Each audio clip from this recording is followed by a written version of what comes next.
Leave yourself some extra time if you're traveling, if you're heading out on the QEW in Hamilton in this hour. Traffic is backed up after a rollover. Our SeanCowan is there and joins us live with the latest. Hi, Sean. Hey, Bob. I'm here in Eastport Drive, and the crash happened on the QEW in the Toronto-bound lanes just over here around 10:30 this morning. And one very lucky family from Grimsby today. They were traveling in their truck. They were carrying a camper, pulling a camper behind their truck when the driver crashed in the center median around 10:30. As you can see, cleanup is taking place right now. The camper is completely destroyed, but luckily no injuries to the 2 adults and 2 children who were driving this morning. Cleanup is taking place right now. So while cleanup is taking place, Toronto-bound lanes, the center and left lanes remain closed, so there is a backup all the way to about Centennial Parkway. But I'm told by OPP that cleanup should just be wrapping up probably in about 20 minutes, a half an hour times from now, as well as the left lane on the Niagara-bound, in the Niagara-bound QEW lanes. So a very slow go to this section here this morning, but luckily no injuries as a family of 4 was heading out for a weekend of camping. No word on any charges right now. Police are investigating why the driver lost control of the truck. Annette? Okay, thanks so much for that, Sean. Queen have come and gone. Kate and William are now going to California. Their 9-day visit here included stops in Prince Edward Island, Ottawa, and Calgary, just to name a few places. And as SeanCowan reports, their tour was well received. You can call it a royal treat. The Duke and Duchess of Cambridge have spent the past 9 days touring our country on their first official visit together. From Canada Day in our capital to what dress Kate was wearing, it's safe to say all eyes were on the young royal couple. Robert Oldham says the visit was a success. Oh, I mean, what can I say? It was just a splendid time. I mean, Canada's a magnificent country, and I think they've truly fallen in love with it. It's first visit for Kate, and I'm sure that they'll both be back many times. But of course, not all Canadians were able to see the royal couple in person, so perhaps to get your fix of all things royalty, you could stop by a store like this. This is the King's Cross in Dundas. It's a British import store, and you could pick up some Will and Kate cookies. Ever since the royal couple has been in Canada, business has been going strong. It's always chatty about everything royalty, right? With the wedding just having been done and with everything else going on, but Will and Kate in Canada has definitely brought a new boost of it here, especially for the younger generation, which they obviously appeal to. London native Peggy White has been keeping an eye on the royals, and she says they're doing a pretty good job. I have been watching in the daily news, and they seem to be having quite a good variety of entertainment and meeting the people, outdoor sports, formal occasions and informal occasions. I think they're making a very good impression. Will and Kate spent today at the Calgary Stampede and are now off to LA. The royal couple promises they'll be back, and judging by the crowds they attracted on their visit, looks like they'll be more than welcome to come back. SeanCowan, CHCH News.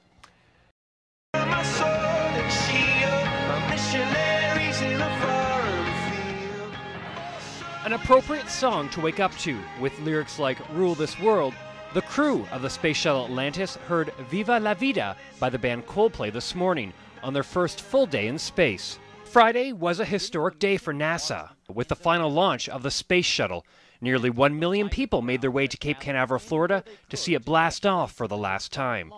In the crowd, Dr. David Williams from Oakville. We caught up with him on Skype from the Orlando airport. Yesterday's launch was truly remarkable. We started off with a weather forecast that did not support liftoff. Everything came together, the weather cleared up, we were go for launch from a weather perspective, and as the launch window opened we had a small hold, but were successful in launching the Space Shuttle Atlantis. Truly a remarkable launch of an incredible mission that will bring the Space Shuttle era to a close. For Dr. Williams, who is an astronaut, the final shuttle is bittersweet. He's been on 2 missions to space. First in 1998 on the Space Shuttle Columbia, and then again in 2007 on the Space Shuttle Endeavour. A Canadian invention has been on all those missions, and now the Canadarm has been launched into space for the last time. When I flew in space on my last mission in 2007, I rode on the end of the Canadarm performing a spacewalk for 6.5 hours. I had a chance to hold on to a gyroscope that weighed over 1,200 pounds in 2 hands, moving it around very carefully as we replaced the failed gyroscope on board the International Space Station. The Canadarm has played a key role in the shuttle program over the past 3 decades, and while this iconic Canadian invention may be retiring, Dr. Williams says Canada will remain a leader in future space travel technology. In the future, I look forward to Canada playing a major role as one of the spacefaring nations of the world, providing technology that will help us leave Earth orbit to potentially either go back to the moon or on to Mars. And Dr. Williams says that the goal over the next 10 years for space travel will be to send people deeper into space for longer periods of time. As for the space shuttle Atlantis, it will make its way back to Earth on July 20th. Christina, back to you. Stepping right out of a red limo bus, it's obvious this is not the royal wedding, at least not the one in London. This is my royal wedding! Natasha Fuller says she picked this day long before William and Kate did. But they copied us, definitely. Kate Middleton was given away by her father, and so was Natasha. Both brides chose to wear their hair down and wore elegant white dresses, but there were more differences than similarities.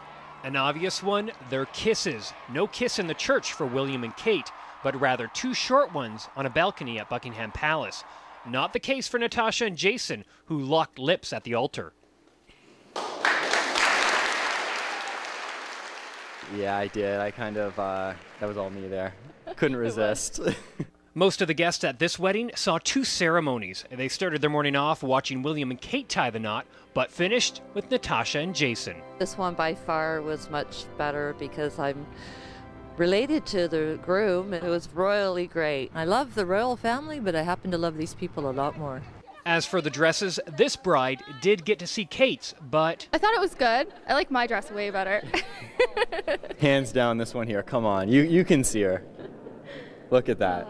It is phenomenal. You look beautiful, babe. Thank you. Something else that sets the royal wedding apart from this one is the honeymoon. Kate and William are being very secretive as to where and when they're going, whereas this couple, well, they're off to the Mayan Riviera this weekend. SeanCowan, CHCH News. Canadian Snowbirds Air Force jets make their mark in the sky all over North America. Owning one of these aircrafts may seem unobtainable, but it's not. David Carlaw, an avid antique aircraft collector from Campbellford, has his own. As far as I know, it's the only one that's owned privately and publicly in Canada. Now located on his property just east of Peterborough, his 1964 Canadair Tudor jet flew in the Snowbirds air demonstrations during the 1990s. Previously owned by the Canadian Air Forces, David purchased the plane at a government auction 5 years ago. Why purchase one? Why not?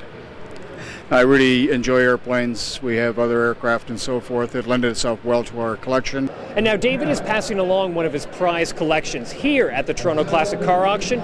David's plane, among many classic cars, went up for grabs. After a video presentation showing the plane, the auction started. A couple of bids back and forth, and it was sold. Sold for $44,000 to Tony Nemechek from Saskatoon, seen here in the plaid shirt. But he's not going to be the owner. I'm just buying it for Fred North out of Lloydminster, Alberta. And he has a little museum he's putting together, and he likes one-of-a-kind things, and he thought a Snowbird would be a great little addition. And it truly is one of a kind. While many other Canadian Tudor jets have been auctioned off, this is the only one painted red and white and used by the Snowbirds, making it an original add to any collection. SeanCowan, CHCH News.